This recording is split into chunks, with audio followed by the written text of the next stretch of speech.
लेकिन जब संबंध हो जाता है, जब आपका परमात्मा से संबंध हो जाता है, तब आप जान सकते हैं कि आप में क्या दोष है और औरों में क्या दोष है। पर तब आप दोष इस तरह से नहीं कहते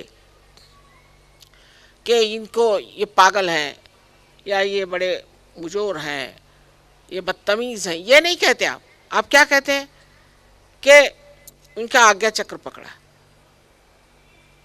और खुद आप आकर मुझसे कहेंगे माँ मेरा आज्ञा पकड़ा, मुझे ठीक करो। खुद आकर आप मुझे कहेंगे, क्योंकि आप अपने बारे में जानने लगते हैं। यही अपने बारे में जानना ही सेल्फ नॉलेज है, यही आत्म प्रकाश है। पर इसके साथ ही साथ आप औरों के बारे में भी जानते हैं। इतना ये महान प्रचंड कार्य है। आश्चर्य तो ये है इस भारतवर्ष में, जहाँ पर कि कुंडलिनी के बारे में नानक साहब ने और कबीरदास जी ने बहुत कुछ कहा, वल्लभाचार्य ने वैष्णव धर्म में कहा है, वो सब कुछ मटिया मेट हो गया और ऐसी जगह में पहुंची जिसे कहते हैं रशिया, जहां पर कि कुंडलिनी का तो नाम छोड़ो, भगवान का भी कोई नाम नहीं लेता, ना जाति ना पाति ना जा कोई धर्म ना कुछ न कुछ। और आप हैरान होंगे कि 16,000 14,000 से कम लोग नहीं आते और वहां 400 डॉक्टर सहयोग कर रहे हैं। आप पता कर लीजिए, मैं झूठ बोल रही हूं तो। और 200 साइंटिस्ट बैठे, कहले माँ साइंस मत बताना, साइंस बहुत हो गया। हम वो पराकोटि को चले गए, उन्होंने लांग ली सारी मर्यादाएं और अब कहते कि इस दहलीज से हमें हटाओ, इस थ्रेशोल्ड से हमें हटाइए और हमें ले चलिए वहां जहां पर आध्यात्म का प्यार और आध्यात्म की मिठास ये सब कुछ है। जब ये आपके कल्याण के लिए, जब आपके ये हित के लिए, और आप देख लीजिए इन लोगों का मुख का कितना तेज है, और जब इसको पाते ही आपको कोई शारीरिक व्याधि, मानसिक व्याधि, कोई तरह की व्याधि नहीं हो सकती।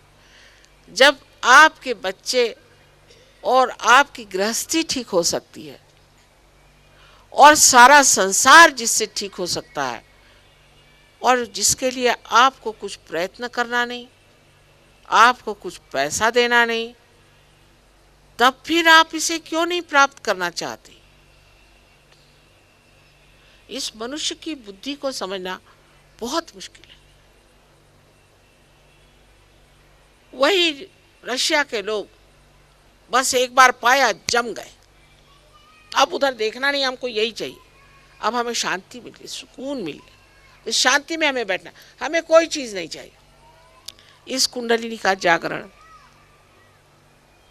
क्या मैं थोड़ी पहली मर्तबा कर रही हूं? औरों ने भी किया, लेकिन तब में और अब में एक ही फर्क है कि ये जागरण पहले एक दो ही लोगों का होता था, क्योंकि इस जीवन के वृक्ष में एक दो ही फूल लगते थे। आज हजारों फूल लगे हुए हैं और हजारों फूल फल हो सकते हैं, ऐसा समा है। और इसके बारे में पहले से भविष्य है कि ऐसा समा आ गया जहाँ हजारों लोग इस चीज़ को प्राप्त करेंगे। तो क्यों नहीं इसे प्राप्त किया जाए? किस लिए इसमें पीछे हटना मेरे ख्याल से समय को चूकना है।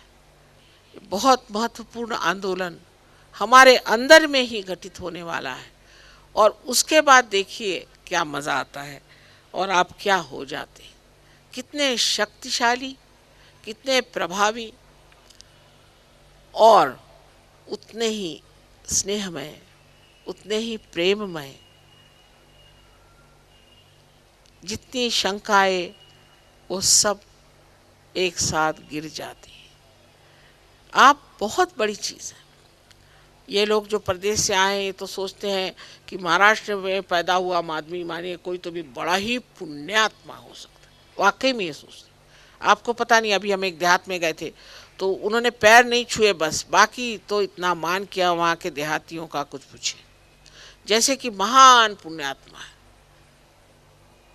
और मैं तो देखते रहे, मैं क्या कहे अपने देशवासियों की बुराई, इनसे क्या करना। तो मैंने कहा कि ऐसा तुमको क्यों लगता है? पहले माँ ये महाराष्ट्र है, यहाँ तो सारे विश्व की कुंडलिनी।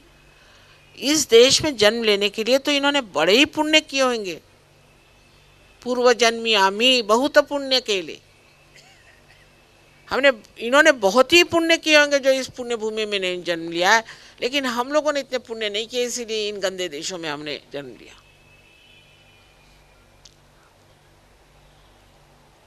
तो ये मैं कहूँगी कि हम लोगों को भी अपनी पूरी पहचान नहीं है, अपने को जानना है। कभी कभी मैं एक किस्सा सुनाती हूँ कि एक टेलीविज़न का डब्बा आप देहात में ले जाएं, उन्होंने कभी देखा ही नहीं, और कहो कि इसमें सब तरह के गाने और सब तरह के चित्र आएंगे, वो कहेंगे वाह वाह, एक ये डब्बा है, इसमें क्या आने वाला है, क्यों बेकार की बातें करते हो। इसी तरह हम अपने बारे में सोचते हैं हाँ हम एक इंसान है बस, और क्या है। लेकिन जब उसका कनेक्शन लग जाता है तो आप देखते हैं कि क्या कमाल की चीज़ बनाई है। अरे जब मनुष्य इतनी कमाल की चीज़ बनाता है तो उसने कितनी कमाल की चीज़ आपको बनाया होगा। अपने को जाना ही नहीं, अपने को पहचानो और अपनी शक्ति को जानो। लेकिन सहयोग में मेरे लेक्चर में तो हज़ारों लोग आ जाते हैं, पता नहीं क्यों, लेकिन उसके बाद पनपते नहीं। ईसा मसीह ने जो कहा है कि कुछ बीज हैं वो तो पत्थर में ही पड़े रहे, वैसे हैं कुछ बुद्धिवादी, और कुछ बीज जो हैं वो ऐसे दलदल में फंस गए कि पनप के ख़त्म, वो दलदल में फंसे, थोड़ा सा अंकुरित हो गए, उसके बाद ख़त्म। अब सोचिए जो बीज थोड़ा सा अंकुरित हो जाओ किस काम का। और उसके बाद कुछ बीज ऐसे हैं कि वो अंकुरित हुए और उनसे वृक्ष तैयार हो। और ऐसे भी सहयोग में लोग हैं, कुछ मॉडर्न लोग, कि जो गुरु शॉपिंग करते हैं, चलो आज माता जी के चलो यहाँ चलेंगे, फिर वहाँ फलाना है उसके चलेंगे, फिर वहाँ ठिकाना है वहाँ अरे भाई जहाँ आपको थोड़ा सा पानी मिल गया वहीं आप कुआं खोदते हो कि हर जगह खोदते रहोगे, अपने लिए तो गड्ढे बनाओगे। और गुरु इसलिए भी लोगों को अच्छे लगते हैं क्योंकि गुरु कुछ कहते नहीं, जैसा भी चलना है चलो, बस पैसे आप मुझे दे दीजिए। गुरु पैसे खाते हैं और क्या। और ये ऐसे समझ लीजिए, मैं आपसे साफ बता रही, मैं आपकी माँ हूँ, कि जो आदमी भगवान के नाम पे पैसा लेता है वो आदमी कभी भी किसी हालत में भी कोई भी परमात्मा का कार्य नहीं कर सकता। अब ठीक है, इन्होंने ये लगाया वो लगाया और ये लेके आए, इनका ट्रैवलिंग हुआ, ठीक है, उसके लिए पैसा लग सकता है, उसके लिए पैसा इकट्ठा करने मुझसे कोई मतलब नहीं, मैं किस देखती नहीं, उसका आप हिसाब किताब जानिए। लेकिन कोई कहे कि पैसा देकर आप कुंडलिनी जागृत करें, तो ये तो ऐसा ही हुआ कि आप पैसे गाड़ दीजिए तो आपके खेत हरा भरा हो जाए। ये माँ, ये पृथ्वी, ये आपको इतना देती है, ये क्या लेती है आपसे? जो कुछ आप डालिएगा वो पनप आएगा। ऐसा ही प्रेम सर्वशक्तिमान प्रभु का चारों तरफ है। इन लोगों के झांसे में मत आना, इन लोगों की बातें में मत आना कि परमात्मा नहीं, पहली बात। और दूसरी बात यह है कि जो लोग परमात्मा के नाम पे पैसा खाते हैं और जो ढोंगी लोग हैं उनके पास नहीं जाना। तीसरी चीज, जो हमारे अंदर अंधता से बहुत सी चीज आ गई, उसका भी पड़ताला होना चाहिए, ये ठीक है या नहीं। लेकिन इसके लिए हमारे अंदर एक दैवी शक्ति जागृत होनी चाहिए जिससे हम समझें कि ये ठीक है या नहीं, भेद अभेद समझने के लिए। एक हंस और एक सब्सक्राइब कीजिए कुंडलनी जागरण को और प्रेस कीजिए बेल आइकन को, जिससे कि आपको मिल सके हमारी लेटेस्ट वीडियो सबसे पहले।